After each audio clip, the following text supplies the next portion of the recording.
Hello, my name is Martin. I'm a linguist and a translator. Welcome to my language channel. Today we're going to talk about gender in the Spanish language. As humanity progresses towards democratization and inclusivity in our social discourse, there has been greater focus on gender in language. In modern English, the only nouns associated with gender are those related to humans or animals, such as woman, man, doe, stallion. Because only a handful of English nouns and pronouns reflect gender, many native English speakers do not realize that in some languages like Spanish, all nouns have gender. For example, cuchara, the Spanish word for spoon, is feminine. On the other hand, a knife, cuchillo, and fork, tenedor, are masculine. The fact that one piece of tableware can be feminine while the other two are masculine is a clear indicator that grammatical gender in Spanish is not the same as actual natural gender. We will have more to say about this later.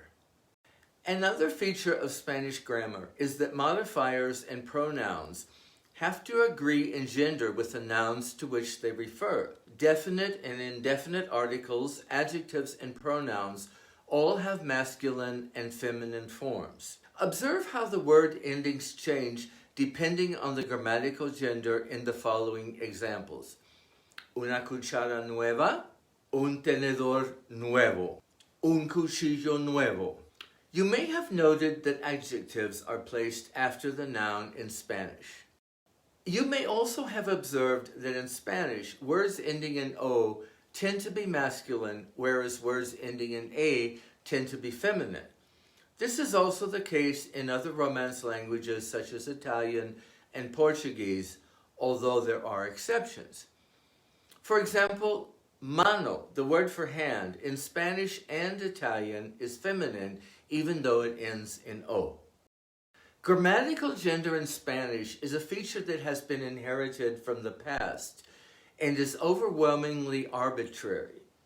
Sometimes the same word can have a different gender in languages of the same family. For example, nariz means nose in Spanish and Portuguese, but in Spanish, nariz is feminine, whereas nariz in Portuguese is masculine. The noses of all 572 million Spanish speakers are feminine, while 200 million Portuguese speakers are walking about with masculine noses. As you begin to acquire Spanish vocabulary, it is advisable to learn the definite article, the in English, along with the noun, either el, masculine, or la, feminine. Here are some examples of feminine and masculine nouns with their respective definite articles. La madre, la hija, la gata, la vaca, el padre, el hijo, el gato, el toro. So far, we have been looking at singular nouns and articles. Unlike the definite article the in English, which can be either singular or plural, the mother, the mothers, the father, the fathers, definite articles have plural forms in Spanish, los, masculine, and las, feminine. Observe the plural forms of the words from the previous table. The plural of Spanish nouns is formed by adding an S. There are no irregular plurals, as in English, man, men. Las madres, las hijas, las gatas, las vacas, los padres, los hijos, los gatos, los toros. As we have already seen in the example of the spoon, knife, and fork above, adjectives have to agree in gender with the noun they are describing. They also have to agree in number, singular or plural. Let's add some adjectives to the previous tables to demonstrate how this works. Singular, la madre orgullosa, la hija amorosa, la gata curiosa, la vaca negra, el padre orgulloso, el hijo amoroso, el gato curioso, el toro negro. Plural, las madres orgullosas, las hijas amorosas, las gatas curiosas, las vacas negras, los padres orgullosos, los hijos amorosos, los gatos curiosos, los toros negros. We have already seen that the indefinite article, English a or an, in Spanish has a masculine and a feminine form, un, una. Let's replace the definite articles in the previous examples with indefinite articles. Una madre orgullosa, una hija amorosa, una gata curiosa, una vaca negra, un padre orgulloso, un hijo amoroso, un gato curioso, un toro negro. These indefinite articles also have a plural form, unos, unas, translated as some in English. Unas madres orgullosas, unas hijas amorosas, unas gatas curiosas, unas vacas negras, unos padres orgullosos, unos hijos amorosos, unos gatos curiosos, unos toros negros. Pronouns. Pronouns are placeholders for nouns. Instead of saying, my friend is here and I'm going to see my friend this afternoon, we can say, my friend is here and I'm going to see him this afternoon. In Spanish, mi amigo está aquí y voy a verlo esta tarde. Because we have used the masculine pronoun him in the previous example, we know that the friend is male. If the friend were a female, we would say, and I am going to see her this afternoon. Mi amiga está aquí y voy a verla esta tarde. In English, he, him, his, and she, her, hers are the only pronouns that reflect gender. If the noun in our sentence were an inanimate object like exhibition, we would use the neuter pronoun it. For example, the exhibition is here and I am going to see it this afternoon. Since all Spanish nouns have gender, the pronouns used to refer to them have to be of the same gender. Because exhibición is feminine, we have to say the Spanish equivalent of the exhibition is here and I am going to see her this afternoon. La exhibición está aquí y voy a verla esta tarde. So far, we have been considering straightforward cases of singular and plural nouns of either the masculine or the feminine gender. But what do we do in the case of plurals that involve both genders? Let's add his sister to our previous example.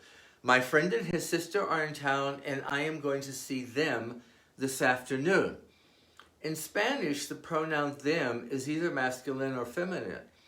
According to Spanish grammar, plural pronouns that refer to a combination of nouns of both genders must be masculine. Mi amigo y su hermana están aquí y voy a verlos esta tarde. The same applies to adjectives. Plural adjectives that modify a combination of nouns of both genders must be masculine. Consider the following example. Mi amigo y su hermana están ansiosos de verme. My friend and his sister are anxious to see me. The adjective ansiosos is masculine and plural. Because there is now greater focus on gender in language, this grammatical feature is perceived by some as sexist. Plural adjectives and pronouns associated with a group of people of both sexes must be masculine, even if there is only one man and the rest are women.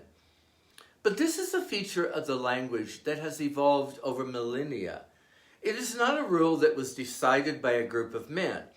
And besides, this grammatical feature does not apply only to people. It applies to all Spanish nouns, the overwhelming majority of which are inanimate objects with a gender that is completely arbitrary. Consider the following example. La cuchara y el tenedor son nuevos. The spoon and the fork are new. Here the adjective nuevos is masculine and plural. Before we start attempting to rewrite Spanish grammar, let's take a deeper look into grammatical gender and try to differentiate between linguistics and sociology. The Indo European languages, the language family to which Spanish and English belong, are believed to have evolved from a single source, referred to by linguists as Proto-Indo European, that emerged some 6,500 years ago. The reason why the nouns of the ancient Indo-European languages had gender is really not understood, and there are various theories to explain this phenomenon. One possible explanation is that the first grammarians grouped nouns with grammatical structures similar to feminine or masculine nouns in the same category as naturally feminine or masculine nouns such as a woman, mother, man, father, calling them all feminine or masculine. In fact, the term genos, used by the early Greek grammarians, can also mean kind or family, in addition to gender. In other words, if we can view so-called masculine nouns in Spanish as nouns with characteristics similar to masculine nouns, this would take some of the pressure off the gender issue. But you can see how cumbersome this description is and why early grammarians might have found it easier to classify all nouns as masculine, feminine, or neuter. The other gender we have not discussed yet because it has merged with the masculine gender in the Romance languages, including Spanish. There are also instances where gender in Spanish grammar works the other way, and feminine adjectives and pronouns are associated with males. One instance is persona, the Spanish word for person, which is feminine. Let's look at the following example. Este hombre es una persona muy sincera. This man is a very sincere person. Here, because persona is feminine, the adjective used to describe the man as sincere is also feminine. Any time that the word persona is used to describe a person of either gender, the adjective has to be feminine. Mi hermano es una persona muy lista. My brother is a very clever person. So what do we do when we want to avoid language that sounds sexist or non-inclusive? We can rephrase our wording. Instead of using the masculine pronoun todos, everybody, we can say todo el mundo, an idiomatic expression literally meaning the whole world. Just as it is polite to say damas y caballeros, ladies and gentlemen, we can say españolas y españoles, ciudadanas y ciudadanos, mexicanas y mexicanos, latinos y latinas. Now let's review what we have learned about gender in Spanish. In Spanish, all nouns have gender. Articles, adjectives, and pronouns must agree in gender and number with the nouns with which they are associated. The historic assignment of gender to nouns that do not reflect natural gender is completely arbitrary. According to Spanish grammar, plurals of mixed genders default to the masculine. Indo-European languages, the language family to which Spanish and English belong, are believed to have evolved from a single source, referred to as Proto-Indo-European or PIE, that emerged some 6,500 years ago. The reason why the nouns of the ancient Indo-European languages had gender is really not understood, and there are various theories to explain this phenomenon. It is possible that early grammarians included nouns with grammatical structure similar to naturally feminine or masculine nouns in the same category as these nouns, calling them all feminine or masculine. We can rephrase our wording when we want to avoid language that sounds sexist or not inclusive. So that wraps it up for today's video on gender in Spanish. If you have found this information helpful, be sure to like this video and click on the subscribe button for more videos like this one. Thank you so much for watching.